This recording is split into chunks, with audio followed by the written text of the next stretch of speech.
அரவிந்தன் கண் விழித்து பார்த்தபோது அவனுக்கு தான் எங்கே இருக்கிறோம் என்ற நினைவு வர சில வினாடிகள் ஆனது. தான் இப்போது தங்களது புதிய வீட்டில் இருப்பதை உணர்ந்த அரவிந்தன் வேகவேகமாக எழுந்தான். அவன் உடம்பில் ஒரு துணி கூட இல்லாமல் இருப்பதை உணர்ந்த அரவிந்தனுக்கு சற்று நேரத்திற்கு முன்னால் நடந்த விஷயங்கள் அனைத்தும் ஒவ்வொன்றாக ஞாபகம் வர ஆரம்பித்தது. தான் அந்த கட்டில் சிற்பத்தை முடித்து கொட்டியபோது தன் இரத்தம் போன்று ஏதோ ஒட்டியிருக்க அதை பார்த்து மயங்கி விழுந்தது ஞாபகம் வந்தது அரவிந்தனுக்கு. ஆனால் அதில் இரத்தம் படிந்ததற்கான எந்த தடயமும் இருக்கவில்லை. உடனே அந்த கட்டிலை ஆராய்ந்து பார்த்தான். அதில் எந்த சிற்ப வேலைப்பாடுகளும் இருக்கவில்லை. ஒரு நிமிடம் அங்கு என்ன நடக்கிறது என்று புரிந்து கொள்ள முடியாமல் அந்த கட்டிலை சுற்றி சுற்றி பார்த்தான் அரவிந்தன். ஆனால் அந்த கட்டில் வேலையாட்கள் எப்படி கொண்டு வந்து வைத்துவிட்டு சென்றார்களோ அப்படியே இருந்தது. அதில் எந்தவொரு சிற்பமும் இருக்கவில்லை. நடப்பதையெல்லாம் பார்த்து அரவிந்தனுக்கு பயம் தொற்றிக்கொள்ள வேகவேகமாக தன் ஆடைகளை எடுத்து அவசர அவசரமாக போட்டுக்கொண்டு பேண்டின் ஜிப்பை கூட மூடாமல் அங்கிருந்து ஓட்டம் பிடித்தான் அரவிந்தன். வண்டியை எடுத்துக்கொண்டு அந்த வீட்டிலிருந்து வெகு தூரம் தள்ளி சென்ற பிறகுதான் அவனுக்கு படபடப்பு கொஞ்சம் குறைந்தது. நிம்மதியுடன் அரவிந்தன் வீட்டை அடைந்தபோது வழக்கம் போல கோபால் வாசலில் அமர்ந்து பேப்பர் படித்துக்கொண்டு இருந்தார். அவரை பார்த்து அரவிந்தனுக்கு கோபமாக வந்தது. உன்னால என்னை என்ன பண்ண முடியும் என்று சற்று நேரத்திற்கு முன்னால் ஆணவத்தில் அவர் பேசிய வார்த்தைகள் அரவிந்தனின் காதுகளில் மீண்டும் மீண்டும் ஒலித்து கொண்டே இருந்தது. கோபத்துடன் கோபாலின் அருகில் சென்ற அரவிந்தன், யோ, ஒரு இத்துப்போன கட்டிலை கொடுத்து எங்கள நல்லா ஏமாத்திட்டில, ஒழுங்கா எங்க பணத்தை திருப்பி கொடுத்திடு என்று கோபமாக, அதே சமயம் வீட்டிலிருக்கும் தன் அம்மாவுக்கும் கேட்காதபடியாக கோபாலிடம் சொன்னான் அரவிந்தன். அரவிந்தனின் இந்த நிலையை கண்ட கோபால், என்ன தம்பி, ஏதோ சொல்ற, காது கேட்கல, கொஞ்சம் சத்தமா சொல்லு என்று நக்கலாக சொன்னார்.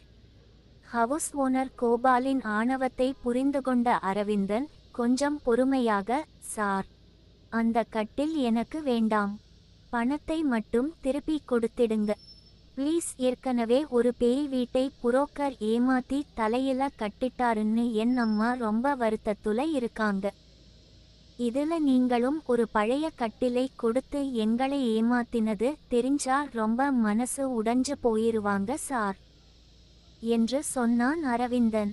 அந்த கட்டிலை நான் உனக்கு கொடுக்கலையே தம்பி, நீதான் அந்த சேட்கிட்ட நல்லா ஏமாந்திருக்க, இப்போ என்கிட்ட வந்து நஷ்டஈடு கேட்குற என்றார் கோபால். இல்ல, நீங்களும் அந்த சேட்டும் சேர்ந்துதான் எங்களை திட்டம் போட்டு ஏமாத்திருக்கீங்க, அதனால இதுக்கு முழு பொறுப்பு நீங்கதான் என்றான் அரவிந்தன். நான் எதுக்கு உங்களை ஏமாத்தணும், உங்களுக்கும் எனக்கும் என்ன பகை இருக்க போகுது என்றான் கோபால். அரவிந்தன் எதையோ சொல்ல வர அவன் வார்த்தைகள் தடுமாறியது.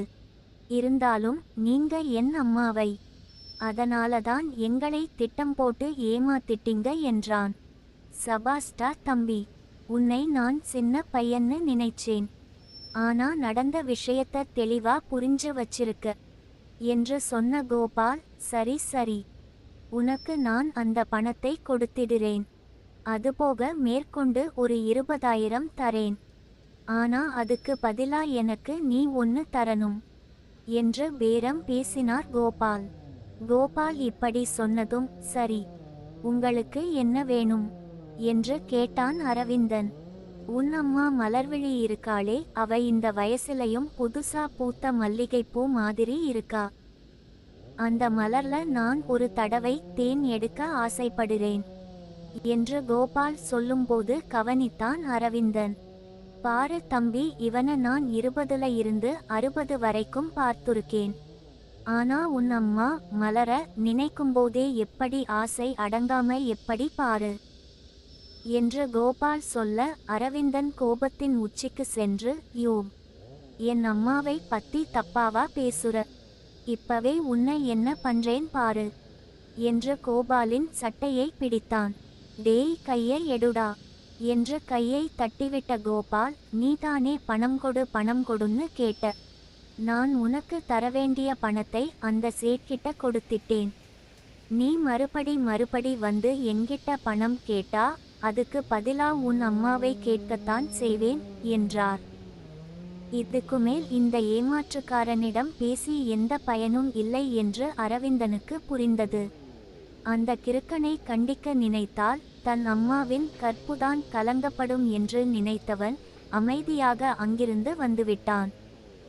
கனத்த இதயத்துடன் வீட்டுக்கு செல்ல அங்கே அவன் அம்மா சோபாவில் அமர்ந்து தூங்கிக் கொண்டு இருந்தாள். டிவியில் ஒரு கள்ளத்தொடர்பு சீரியல் ஓடிக்கொண்டு இருக்க அரவிந்தன் ரிமோட்டை எடுத்து டிவியை ஆஃப் செய்தான். அரவிந்தனின் அம்மா மலர்விழி டிவி பார்த்தபடியே தூங்குவது ஒன்றும் புதிதல்ல. ஆனால் அன்று மட்டும் அரவிந்தன் அவளிடம் ஒரு புதுமையை கண்டான். இதெல்லாம் தப்பு என்று நினைத்து கொண்டு தன் அறைக்கு செல்ல முயற்சித்த அரவிந்தன் ஒரு வினாடி நின்று தன் அம்மாவை மீண்டும் பார்த்தான். அரவிந்தனின் மனதில் பல சிந்தனைகள் ஓட ஒரே ஒரு முறை என்ற ஆசை அரவிந்தனுக்கு வந்தது. மலர்விழி நன்றாக உறங்கிக் கொண்டிருக்க அப்போது எதிர்பாராத விதமாக மலர்விழி திடுக்கிட்டு எழ அரவிந்தன் தன் முன்னால் நின்று கொண்டு தன்னை நோக்கி கையை கொண்டு வருவதை பார்த்து மலர்விழி ஒரு வினாடி அதிர்ந்து போனாள். அரவிந்தா, என்ன பண்ற என்று கேட்க அரவிந்தனுக்கு பயத்தில் அவன் இரண்டும் அடிவயிற்றுக்குள் சென்றுவிட்டதை போல உணர்ந்தான். இருந்தாலும் சமாளிக்கும் விதமாக, இல்லம்மா, நீ இப்படி தூங்கிட்டு இருந்ததை பார்த்ததும் உனக்கு உடம்பு சரியில்லையோன்னு நினைச்சேன்மா. சரி, உன் உடம்புக்கு ஏதும் இல்லையே என்ற அரவிந்தன் தன் அம்மாவின் கழுத்தை தொட்டு பார்த்தபடி கேட்டான். உடம்புக்கெல்லாம் ஒண்ணுமில்லடா அரவிந்தா, மனசுதான் கவலையாயிருக்கு என்றாள் மலர்விழி. என்னம்மா, என்னாச்சு என்றான் அரவிந்தன். அப்போது அரவிந்தனை ஒரு மாதிரி பார்த்தாள் மலர்விழி. உடனே அரவிந்தன், என்னம்மா, ஏன் என்ன ஒரு மாதிரி பாக்குற என்றான். இல்ல, வழக்கமா என்னை மம்மின்னு தான் சொல்லுவ. நான் அம்மான்னு சொல்லச் சொன்னாலும் எனக்கு மம்மின்னு சொல்லத்தான் பிடிக்கும்னு சொல்லுவ. இப்போ என்னாச்சு என்றாள் மலர்விழி. அரவிந்தனுக்கு என்ன சொல்வதென்று தெரியவில்லை. அதனால் அது வந்தும்மா இல்ல, மம்மி ஏதோ கூப்பிடணும்னு தோணுச்சு, கூப்பிட்டேன் என்று சொல்லிவிட்டு பேச்சை திசைதிருப்பும் விதமாக, சரி மம்மி, வீட்டை கிளீன் பண்ணிட்டாங்க என்றான். ஆமா அரவிந்தா, புரோக்கர் போன் பண்ணி சொன்னாரு.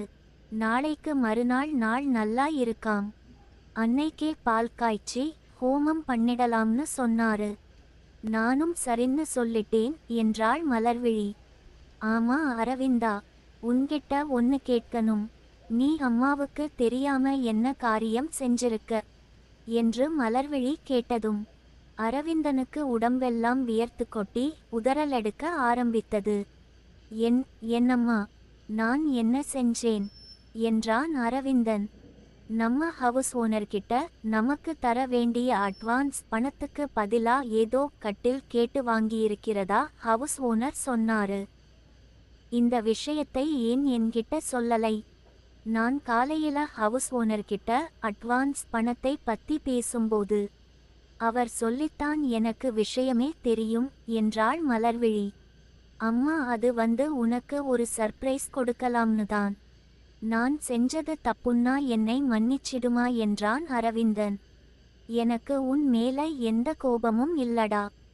சொல்லப்போனா உன்னை நினைச்சு எனக்கு பெருமையாய் இருக்கு. அம்மாவோட ஆசைக்காக நீ செஞ்ச இந்த விஷயத்தை நினைச்சு அம்மாவுக்கு ரொம்ப சந்தோஷம்டா செல்லம் என்று அவன் நெற்றியில் பாசத்தோடு ஒரு முத்தமிட்டாள் மலர்விழி. சரி, கட்டில் எப்படி இருக்கு என்று மலர்விழி கேட்டதும் அரவிந்தனுக்கு தான் ஏமாற்றப்பட்ட விஷயத்தை சொல்லும் துணிவு இல்லை.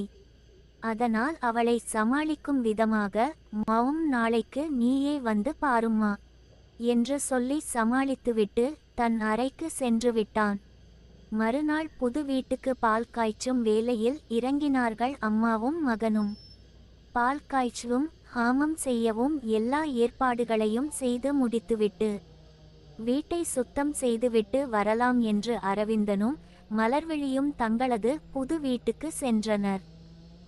வீட்டுக்கு வந்ததுமே மலர்விழி ஆசையாக கட்டிலை பார்க்க பெட்ரூம் செல்ல, அரவிந்தனுக்கு இதயம் பக் பக் என்று பல மடங்கு வேகத்தில் துடிக்க ஆரம்பித்தது.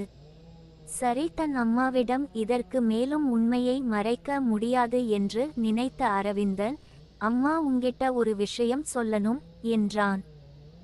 எதுவா இருந்தாலும் அப்புறம் சொல்லுடா என்ற மலர்விழி பெட்ரூமுக்குள் நுழைய அரவிந்தன் உள்ளே செல்ல மனமில்லாமல் வெளியே நின்றுவிட்டான். உள்ளே சென்ற மலர்விழி அரவிந்தா என்று கூப்பிட, நன்றாக மாட்டிக்கொண்டோம் என்று அரவிந்தன் தயங்கி தயங்கி உள்ளே செல்ல, டேய் அரவிந்தா, சபாஸ், உன்ன சின்ன பையன்னு நினைச்சேன், ஆனா இப்படியொரு கட்டிலை வாங்கியிருக்க என்று மலர்விழி சொல்ல அரவிந்தன் அந்த கட்டிலை பார்த்தான். கட்டிலை பார்த்த அரவிந்தனுக்கு இதயமே நின்றுவிடும் போல இருந்தது. நேற்று உருக்குலைந்து பார்க்கவே முகம் ஜொலிக்க வைப்பது போல இருந்த கட்டில் இன்று பளபளவென்று ஜொலித்து கொண்டு இருந்தது. உளுத்துப்போன மரம் போன்ற இருந்த கட்டில் வார்னிஸ் அடித்து பளபளவென்று செய்தது போல மாறியிருந்தது. எந்த வேலைப்பாடுகளும் இல்லாத அந்த கட்டிலில் சிற்ப கலைஞர்கள் பலர் சேர்ந்து பல ஆண்டுகள் செதுக்கியதைப் போன்ற வேலைப்பாடுகள் இருந்தது. ஆங்காங்கே சிற்ப வேலைப்பாடுகளுக்கு இடையே தங்கமுலாம் பூசப்பட்டு தகதகவென ஜொலித்து கொண்டிருந்தது அந்த கட்டில். அரவிந்தா, ரொம்ப தேங்க்ஸ்டா, இது மாதிரி ஒரு கட்டிலை நான் பார்த்ததே இல்லை, ரொம்ப அழகா இருக்குடா என்று சந்தோஷத்தில் தன் மகனை கட்டியணைத்து கொண்டாள் மலர்விழி. நடப்பது எல்லாம் அரவிந்தனுக்கு ஆச்சரியத்தையும் அதே சமயம் பயத்தையும் கொடுக்க, இப்போதைக்கு இதை பற்றி அம்மாவிடம் எதுவும் பேச வேண்டாம் என்று அமைதியாக இருந்துவிட்டான். மறுநாள் காலை நல்ல நேரம் பார்த்து வீட்டில் ஹோம வேலைகள் தொடங்கியது. புரோகிதர் வீட்டின் மத்தியில் யாகம் வளர்த்து சில ஹோமங்களை செய்து முடித்தபின் மலர்விழி பால் காய்ச்சி தன் மகனுக்கும் வீட்டுக்கு வந்திருந்த அக்கம் பக்கத்தினருக்கும் கொடுத்தாள். ஏற்கனவே பேய் வீடு என்று பேசப்பட்ட அந்த வீட்டுக்கு குடிவந்திருக்கும் அவர்களை பார்த்து அக்கம் பக்கத்தினர் சில கிசுகிசுக்களை பேசிக்கொள்ள அதில் ஒன்று அரவிந்தனின் காதில் விழுந்தது. ஏற்கனவே இந்த வீட்டுல இருந்த பையன் அம்மா அக்கா 2 பேரையும் போட்டு பொளந்தான். இப்போ அதே மாதிரி ஒரு அம்மாவும் மகனும் வந்திருக்காங்க என்று சொல்லி சிரித்தார் ஒருவர்.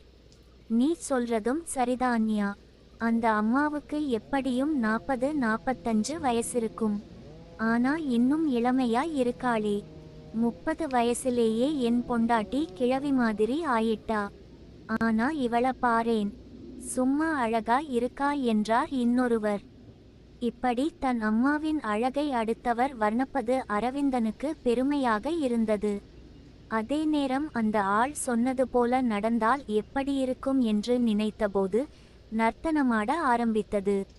ஒரு வழியாக தங்களது புது வீட்டை பால் காய்ச்சிய அடுத்த நாளே தங்களது பழைய வீட்டை காலி செய்துவிட்டு தங்களது புது வீட்டுக்கு குடிவந்தார்கள் மலர்விழியும் அவள் மகன் அரவிந்தனும். மலர்விழிக்கு அந்த புரோக்கர் சொன்ன பிறகு அந்த வீட்டில் எந்தவித அமானுஷ்யமும் இல்லை என்று நினைத்தாள். ஆனால் அந்த வீட்டில், குறிப்பாக அந்த கட்டிலில் ஏதோ ஒரு அமானுஷ் இருப்பதை அரவிந்தனால் உணர முடிந்தது. இனி என்ன நடக்குமோ என்ற பயம் அரவிந்தனுக்கு இருந்தாலும் அதை தன் அம்மாவுக்காக வெளிக்காட்டிக் கொள்ளவில்லை அரவிந்தன்.